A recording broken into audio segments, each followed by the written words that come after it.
ಉಡಾಯಿಸೋ ಖಾರ ಬಣ್ಣ ರುಚಿಯನ್ನು ನೀಡುತ್ತದೆ. ಮೆಣಸಿನ ಪುಡಿ ಚಿಂದಿ ಉಡಾಯಿಸೋ ಖಾರ ಬಣ್ಣ ರುಚಿ. ಇದನ್ನ ಬಿಟ್ಟು ಯಾರೋ ಚುನಾವಣೆ ಸೋತವರು ಹಿತ್ತಲ ಬಾಗಿಲೆ ಬರೋರು ನಾಳೆ ಜನ ಅಂತಾರೆ ಅದೇನು ಬಿಡಿ ವಿಧಾನ ಪರಿಷತ್ ಸೋತವ್ರಿಗೆ ಹಿತ್ತಲ ಬಾಗಿಲೆ ಬರೋರಿಗೆ ಚಿಂತಕರ ಚಾವಡಿ ಹೋಗೈತೆ ಅದೀಗ ಅಕಾಮಿಡೇಷನ್ ಮಾಡೋದು ಹೋಗೈತಿ ಅನ್ನುವಂಥ ಹೆಸರು ಬರುತ್ತೆ. ಅದು ಬರಬಾರ್ದು. ನಾನಲ್ಲಿ 45 ವರ್ಷ ಆತು ಈಗ ಅಲ್ಲಿದ್ದು ಎಂತೆಂಥವ್ರು ನೋಡಿ ನಾನು. ಈಗ ಗಂಗೋವೆ ಹಾಣಗಲ್ಲ ಜಗತ್ ಪ್ರಸಿದ್ಧವಾಗಿದ್ದರು. ಮಲ್ಲಿಕಾರ್ಜುನ ಮನ್ಸೂರ್ ಅವರು ಈ ಭಾಳ ನೋಡಿ ಅವಾಗ ಏನಾದ್ರು ನಡೆದಾಗ ಅವರೊಂದು ಗಾಯನದ ಬಗ್ಗೆ ಒಂದು ಹೇಳಿಬಿಟ್ರೆ ಇಡೀ ಸದನ ಎಲ್ಲ ಚಪ್ಪಾಳೆ ಹೊಡಿದು. ಹೀಗಾಗಿ ಇದು ಇರುವುದಾದ ಸಲುವಾಗಿ ವಿಧಾನ ಪರಿಷತ್ತು ಇರುವುದಾದ ಸಲುವಾಗಿ ದುರ್ದೈವಿಂದ ಇತ್ತಿತ್ತಲಾಗಿ ಏನಂದರೆ ರಾಜಕೀಯ ವ್ಯಕ್ತಿಗಳು ಬರ್ತಾರೆ. ರಾಜಕೀಯ ವ್ಯಕ್ತಿಗಳು ಬರಬಾರ್ದಲ್ಲಿ.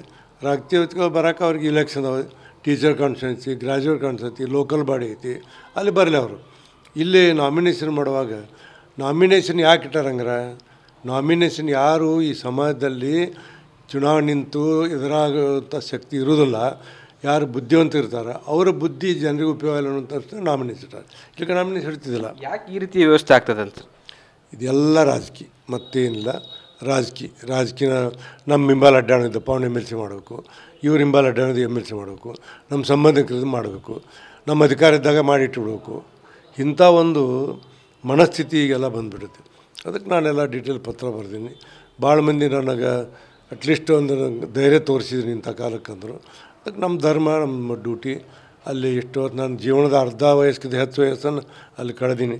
ಅದಕ್ಕೆ ಅದು ವಿಧಾನ ಪರಿಷತ್ತಿನ ಗಣತಿ ಗೌರವ ಇನ್ನೊಟ್ಟು ಹೆಚ್ಚಾಗಲಿ ಅನ್ನೋಂಥ ದೃಷ್ಟಿಯಿಂದ ಯಾರ್ಯಾರಿಗೆಲ್ಲ ಪತ್ರ ಬರೆದಿರೋಂಥ? ಮುಖ್ಯಮಂತ್ರಿಗೆ ಬರ್ದೀನಿ, DCM ಬರ್ದೀನಿ, ಇಬ್ಬರಿಗೆ ಬರ್ದೀನಿ.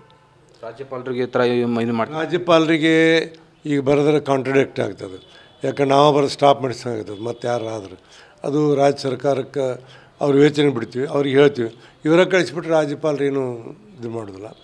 ಅಕಸ್ಮಾತಿಗೆ ರಾಜ್ಯಪಾಲರು ವಾಪಸ್ ಕಳಿಸ್ತಾರೆ. ಅಂಥ ಪರಿಸ್ಥಿತಿ ಬಂದಾಗ ಇಂಥವ್ರು ನೋಡಿದರೆ ಏನಾದರೂ ಅವ್ರು ಮತ್ತು ಇಂಥ ಯಾರನ್ನಾರ ಮಾಡಿದ್ರು ವಾಪಸ್ ಕಳಿಸೋ ಪರಿಸ್ಥಿತಿ ನಿರ್ಮಾಣ ಆದರೂ ಆಗ್ಬೋದು. ಚಿಂತಕರ ಚಾವಡಿಗೆ ಚಿಂತಕರು ಬರಬೇಕು ಅನ್ನೋದು ತಮ್ಮ ಉದ್ದೇಶ. 100% ಚಿಂತಕರು ಬರಬೇಕು, ಅದನ್ನು ಸಮಾಜಕ್ಕೆ ಒಳ್ಳೆಯದಾಗಬೇಕು ಮತ್ತು ಅವರ ವಿದ್ವತ್ವ ಜನರಿಗೆ ಸಿಗಬೇಕು. ಆ ದೃಷ್ಟಿಯಿಂದ ನಾನು ಬರೆದಿದ್ದೀನಿ. ಇದು ವಿಧಾನ ಪರಿಷತ್ತಿನ ಸಭಾಪತಿಯಾಗಿರ್ತಕ್ಕಂಥ ಬಸವರಾಜ ಹೊರಟ್ಟಿಯವರ ಮಾತುಗಳು. ಏನು ನಾಮನಿರ್ದೇಶನ ಮಾಡಬೇಕಂತ ಸಂದರ್ಭದಲ್ಲಿ ಅರ್ಹರನ್ನು ವಿಧಾನ ಪರಿಷತ್ತಿಗೆ ಕಳಿಸುವಂಥ ಒಂದು ಕೆಲಸ ಆಗಬೇಕು.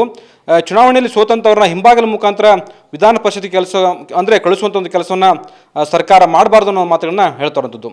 ಕ್ಯಾಮ್ರಾಮನ್ ಸಂಜಯ್ ಜೊತೆ ಶಿವಾಜಿ, TV9 ಹುಬ್ಬಳ್ಳಿ.